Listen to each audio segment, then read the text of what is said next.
menginginkan Gubernur Sumatera Selatan benar-benar serius menanggapi hal tersebut. Kami tahu bahwasannya Gubernur Herman Deru hari ini ada di kantor Gubernur Sumatera Selatan. Turun Pak, temui masyarakat, temui kami sebagai penyampai aspirasi. Bertahun-tahun masyarakat Musi Banyu Asin yang terpaksa masuk ke dalam Kabupaten Muratara kebingungan dalam menentukan sikap untuk melaksanakan peraturan-peraturan yang ada, karena kita tahu di Permendagri tahun 76 bahwasanya wilayah Musi Banyu Asin masuk 12.000 hektar lebih ke Muratara, di mana beberapa desa yang ada di Musi Banyu Asin itu hilang. Dan kami meminta, ini persoalan nenek moyang dan kami tidak ingin persengketaan tanah di lapisan masyarakat akan terjadi lagi.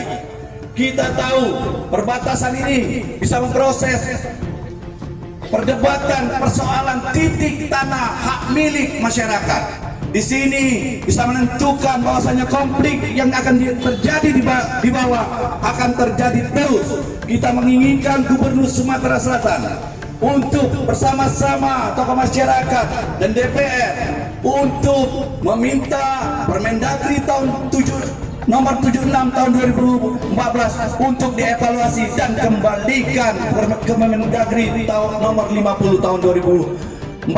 Kawan-kawan, hidup rakyat! Kawan. Kita hari ini menyampaikan aspirasi masyarakat di sana karena mereka ini kebingungan. Artinya kalau dilihat dari nilai sejarah bahwa masyarakat di situ sejarah-sejarah dari nenek moyangnya sudah berada di situ dan itu wilayahnya adalah wilayah mubah. Dan secara administrasi sampai saat ini mulai dari pilpres, pilkada, apa namanya dan lain-lain, saat ini mereka itu identitasnya masih di mubah, tapi mereka masuk ke dalam Muratara. Kita dari Gubernur Prabowo menyampaikan aspirasi kepada Gubernur Sumatera Selatan selaku kepala daerah kepanjangan pusat tangan pusat bahwa ini untuk segera diselesaikan konflik tapal batas ini. Karena Muratara ini adalah daerah otonomi baru. Karena daerah otonomi baru, otomatis mereka ini ada induknya Kabupaten Musirawas. Nah, wilayah Musirawas itu ada sendiri. Karena daerah otonomi baru, artinya Muratara ini harus mengambil wilayah daripada Musirawas itu sendiri. Kenapa? Mencaplok wilayah daripada Musi Banyu Asin.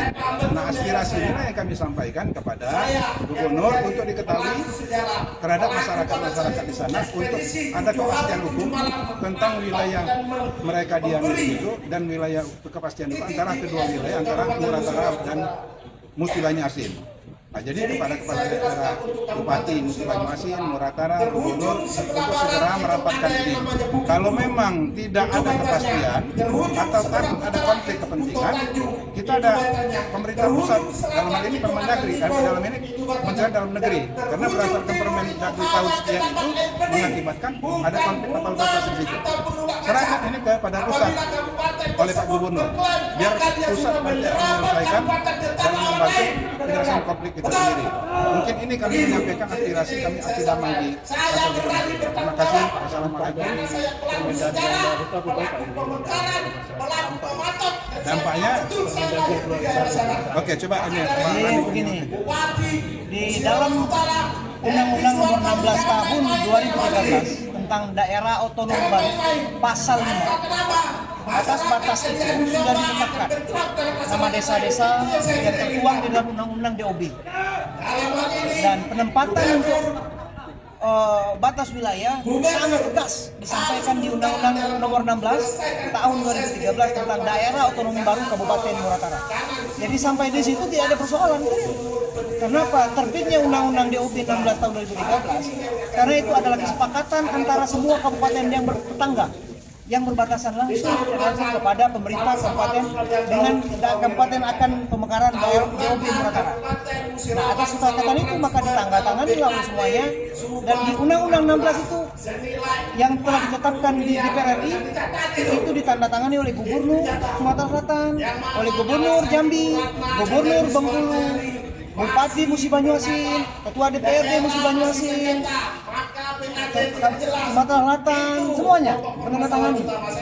Sehingga untuk menegaskan tentang batas tersebut, pemerintah mengeluarkanlah peraturan Menteri Dalam Negeri nomor 50 tahun 2014. Sebelum menetapkan Permendagri 50 tahun 2014 itu terjadi kesepakatan lagi, karena mekanisme penetapan batas itu diatur oleh peraturan Menteri Dalam Negeri nomor 76 tahun 2012. Ingat, jadi Permendagri 76 2012 itu mekanisme penetapan batas. Caro kita nak menetapkan batas, nah Permendagri ini aturannya. Maka disepakatilah Permendagri 50 itu yang ditandatangani oleh semuanya, baik